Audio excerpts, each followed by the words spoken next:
Hello everyone, this is Miyoko and welcome to my Art Heart Monday series. This is a bi-weekly vlog that follows my art journey as a beginning intermediate artist. If you're new to the channel, welcome and I hope you enjoy this video. If you've been here a while, I'm glad to have you back. So in this video, I'm showing the coloring process for a double-sided keychain that I'm planning to make. That's right, I'm going to tackle the merchandise topic again. I spent a lot of time researching different printing companies and what they offered. My main goal was to find a double-sided acrylic charm printer within the US that would allow me to print many designs for a given number of charms. For example, I was more likely to pick a company that would allow me to submit 5 designs for 100 charms rather than a company that would only allow me to submit 1 design for 100 charms, even if the latter company was cheaper. And this was because knowing the kind of person I am, having a wider variety, even at the risk of having fewer per charm or even, paying more out of pocket, having that wider variety gives me more confidence as an artist trying to sell merchandise. If an item doesn't sell and I have a lot left over, I'm the type of person who will probably just start giving the items away, which will hurt me in the long run. I want to continue making charms and other merchandise, so I have to make sure that it's sustainable. I can't make money if I'm giving it all away for free, so I try to find a scenario that would ultimately set me up for success. And that's really important for me. I have to make sure that I'm honest with myself so that I can make smart decisions that don't let me fall back on bad habits. Not necessarily saying that giving away things for free is a bad habit, but if I have a goal of selling merchandise and want this goal to be, for the long run, I also have to be real with who I am and what would happen based on, if I went with one supplier versus another. And also, having made the decision to start creating acrylic charms really made me think about my aesthetic and my branding as an artist. This has been a really hard decision for me, especially since I just rebranded from Gar Chomp-A-Lot to Chomp-A-Lot. This was done because of potential Nintendo licensing issues. I'm not trying to be like, oh, I'm a big artist and they're gonna come find me. I know that I'm a small artist, but I'm still afraid that Nintendo may just have too much time on their hands and pursue a lawsuit for the sake of pursuing one.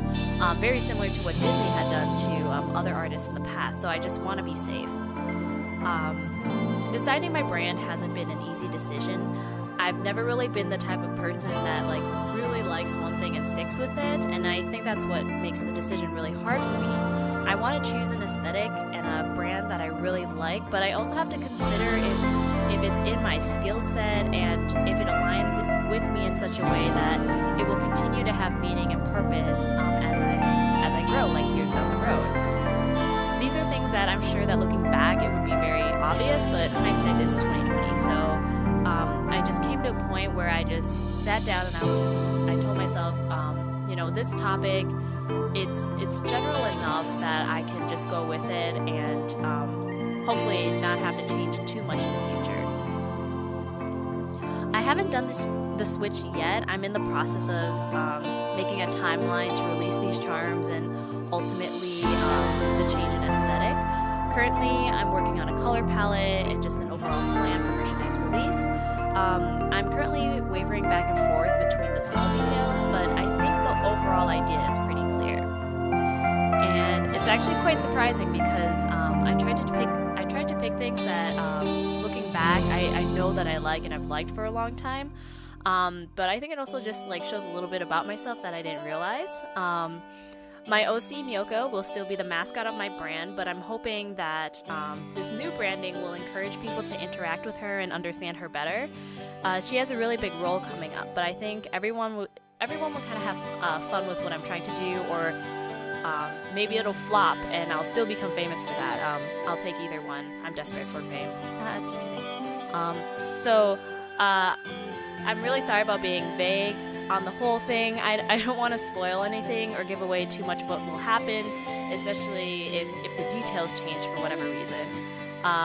It's a huge project for me, but I'm really excited to see what it'll become. So thank you for your patience with this, and I hope you'll bear with me as I sort of figure out where things are going to go from here.